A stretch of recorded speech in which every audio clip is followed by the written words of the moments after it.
নমস্কার, কেমন আছো সবাই? আশা করি সকলেই খুব ভালো আছে।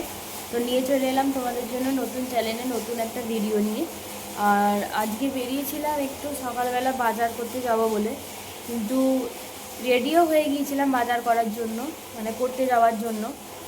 স্নান টান করে পুজো দিয়ে নিয়েছিলাম। এত বৃষ্টি এসে গেল যে ভিডিও মানে শ্যুট করাও যাবে না বাইরে বেরিয়ে, আর বাজার তো যাওয়াই যাবে না। তাই জন্য আমি ওকে বললাম তুমি চলে যাও, তুমি গিয়ে বাজার করে নিয়ে চলে এসো, আমার আর যাওয়া হবে না। ও ওখান থেকে টিফিন নিয়ে চলে এসেছিলো, বাইরে থেকে ইডলি নিয়ে এসেছিলো। ও বাইরে গিয়েছিলো, বাজার গিয়েছিলো বলে আমি বললাম তো ঘরে আর কিছু করবো না, তুমি বাইরে থেকে টিফিনটা নিয়ে চলে আসবে। আর এই যে এখানে তো সব ইডলি, তারপরে মেন্দু বড়া, পাও ভাজি এইসবই পাওয়া যায়। আমরা তো গ্রামে এসব জিনিস পাই না। মূলো শাক এনেছে, এটাই কি আছে, ওম নমঃ শিবায়। এটাই কুমড়ো এনেছে।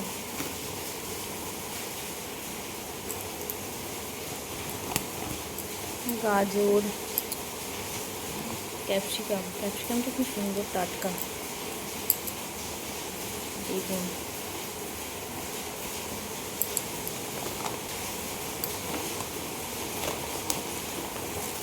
সব একসঙ্গে নিয়ে চলে যেত। ডালটা শেষ হয়ে গিয়েছিলো, বলেছিলাম ডাল নিয়ে আসবে বাজারের সঙ্গে, ও ডালটাকে নিয়ে চলে এসছে। এখানে আছে ধনে পাতা, মিক্স নিয়ে নিয়েছে ধনে পাতা আর কাঁচা লঙ্কা। ওইটা মনে হয় মাছ।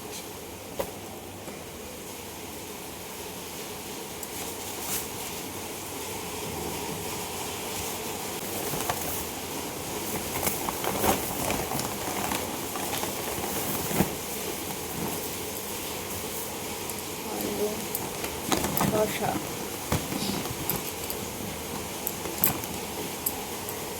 এটাই কি আছে, আচ্ছা এটা আদা,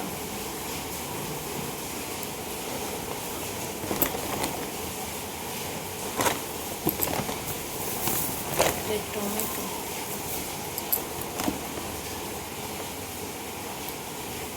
লেবুর কি দাম বেড়ে গেছে এখানে, দুটো লেবু 10 টাকা।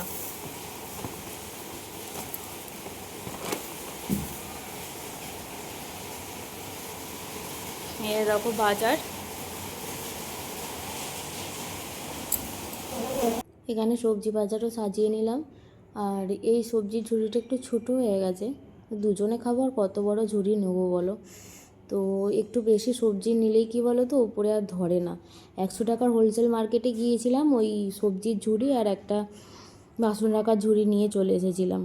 ও হয়ে যায় আমাদের, কুলিয়ে যায়। আর বেশি হলে টুকিটাকি অন্য জায়গায় রেখে দিই আর কি। এ দেখো এখানে আমার মাছও ধোয়া হয়ে গেল। আর এটা দেখতে পাচ্ছি, এই যে কুড়ুনি, পেঁয়াজ আদা রসুন এটা করি, আর এটাতে করেই আমি মাছ ধুই। এটাতে করে মাছ ধুলে কী বলো তো, এই লালালিটা যে লালা ভাবটা থাকে ওটা চলে যায়। তো চলো এখন একটু হলুদ দিয়ে দিই,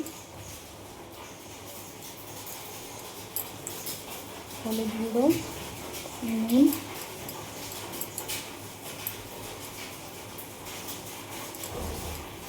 আমি একটু মাছে বেশি নুন দিই, কারণ তরকারিতে না হলে স্বাদ লাগে না।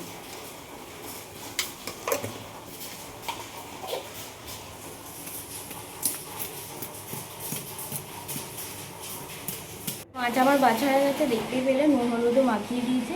এবার শাকটা বেছে নেবো, কেটে নেবো।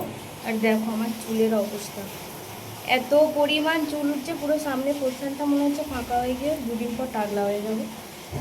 তো উঠলে আর কি করার আছে বলো, যে যাবা সে তো যাবেই, তাকে তো আর ফিরিয়ে আনা যাবে না। আর কি করা যাবে, ফালতুই বকে ফেললাম।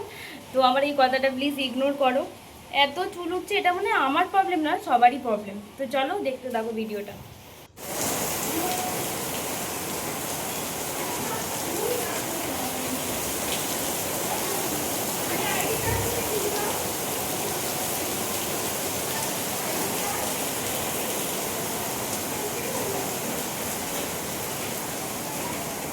তো দেখতেই পেলে সকালবেলা আমি রেডি হয়ে গিয়েছিলাম একেবারে, যে একেবারে রেডি হয়ে পুজো করছিলাম বেরোনোর জন্য।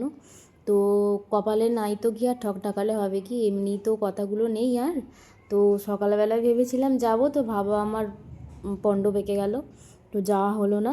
আর বৃষ্টিটা তো দেখতেই পেলে, তোমাদেরকে দেখালাম কি হারে বৃষ্টি হচ্ছে।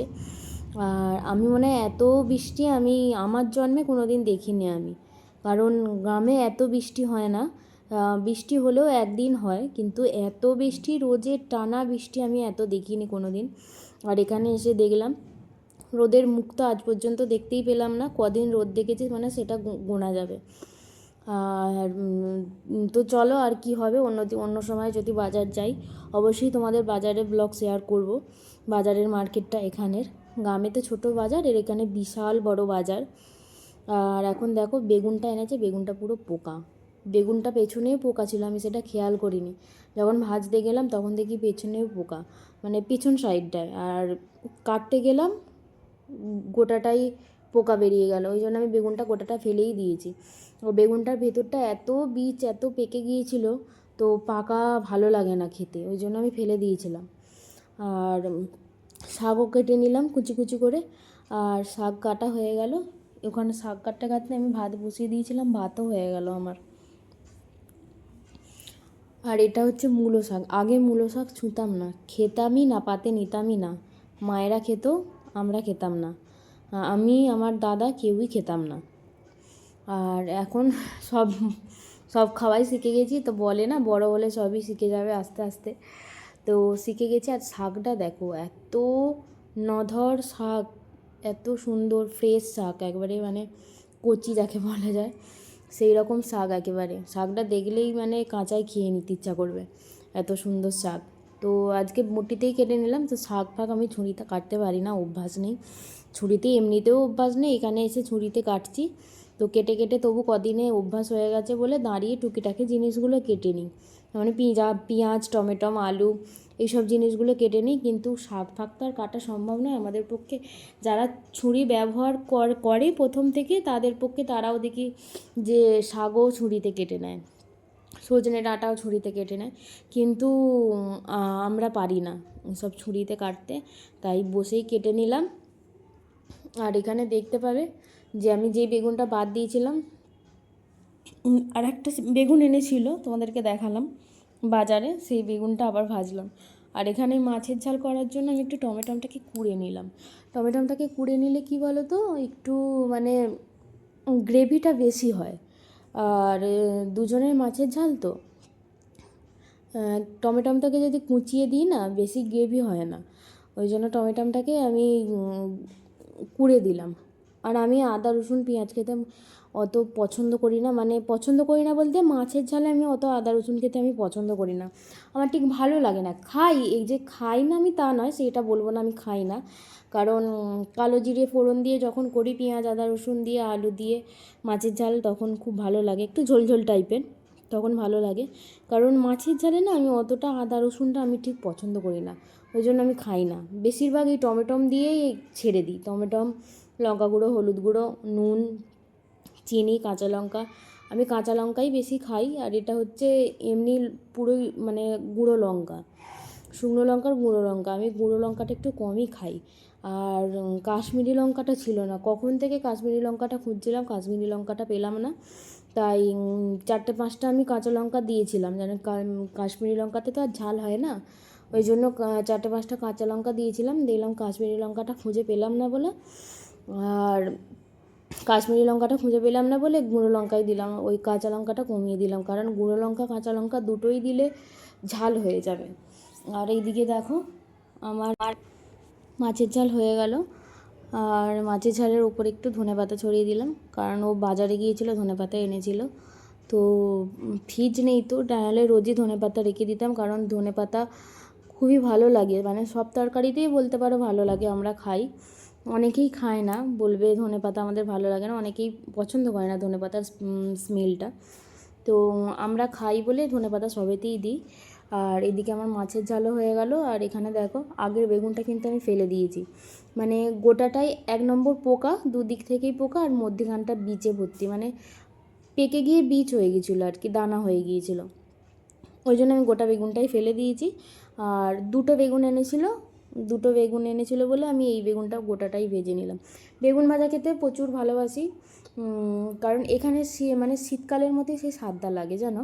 কারণ অফ সিজনে এখানে সবই তো পাওয়া যায়, অফ সিজনে সব কিছু পাওয়া যায়, এখানে A to Z সব কিছু পাওয়া যায়।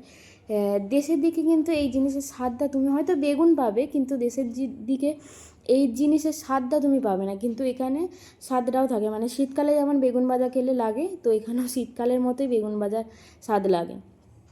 আর শাকটা এখানে দেখো আমি সেদ্ধ বসিয়ে দিলাম একটু নুন দিয়ে সেদ্ধ বসিয়ে দিলে কি বলো তো একটু মানে নরম হয়ে যায়। মূলো শাক তো একটু নালে শক্ত থাকে, একটু কচকচ করে না সেদ্ধ করে নিলে।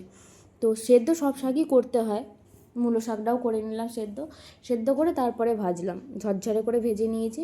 আর খুব ভালো লাগে এখন, আগে খেতাম না, এখন খাওয়া শুরু করেছি। এখন খাওয়া শুরু করেছি বলে তো আমার এই বিয়ের পর থেকে আমি খাওয়া শুরু করেছি মূলো শাক, নাহলে আমি মূলো শাক আগে পাতে নিতাম না। কারণ একটা গন্ধ, আমি আর এখানে বলছি না, গন্ধটা এত বিশ্রী লাগতো, মানে ভালো লাগতো না এই গন্ধটা, ওই জন্যই মূলো শাকটা খেতাম না। এমনি নাহলে আমি সব শাকই খাই, লাউ শাক বলো, কুমড়ো শাক বলো, পুঁই শাকও খেতাম না, পুঁই শাকও খাই এখন, ভাজার শাক সবই খাই। দেখো ধনেপাতা একটু কেটেছিলাম, ধনেপাতাটা রেখেও দিয়েছিলাম একটুখানি ডালে দেবো বলে। ডালও আমার এখানে হয়ে গেল। আর ডালটা দেখতে পেলে যখন আমি ঢাললাম সাঁতলালাম, মনে হলো যেন ডালটা প্রচুর পাতলা, কিন্তু ডালটা পাতলা না, ডালটা তলায় ছিল। আর জলটা আমি একটু বেশিই দিয়েছিলাম, কারণ অনেকেই কী করে বলো তো, মানে ডাল সাঁতলানোর সময় একটু ফুটলেই নাবিয়ে নেয়, আমি একটু ফুটলেই নাবাই না, মানে একটু বেশিক্ষণ ধরে ডালটাকে ফোটাই। ফোটালে তবে কী বলো তো স্বাদটা আসে, যে পেঁয়াজ ফোড়ন দিলাম, শুকনো লঙ্কা ফোড়ন দিলাম, টমেটো ফোড়ন দিলাম, ওর ফ্লেভারটা একটু বেরোলে তবেই স্বাদটা আসে, না হলে সঙ্গে সঙ্গে আমি নাবাই না। তো চলো গল্প করতে করতে আমার সব এদিকে কাজকর্ম হয়ে গেল, রান্না বাড়াও হয়ে গেল, এদিকে গ্যাসও মুছে নিলাম। আর এই গ্যাসটা ভেবো না নোংরা, এখানটা না একটা মানে দাগ হয়ে গেছে, কি জানি কী কারণে দাগ হয়েছে বলতে পারবো না, মানে সেই মূর্ছে পড়ার মতো দাগ হয়ে গেছে। তো চলো ভিডিওটা যদি ভালো লেগে থাকে অবশ্যই লাইক কমেন্ট শেয়ার করে দিও। তোমাদের যদি ভালো লেগে থাকে নিয়ে আসবো নেক্সট আর একটা ব্লগ।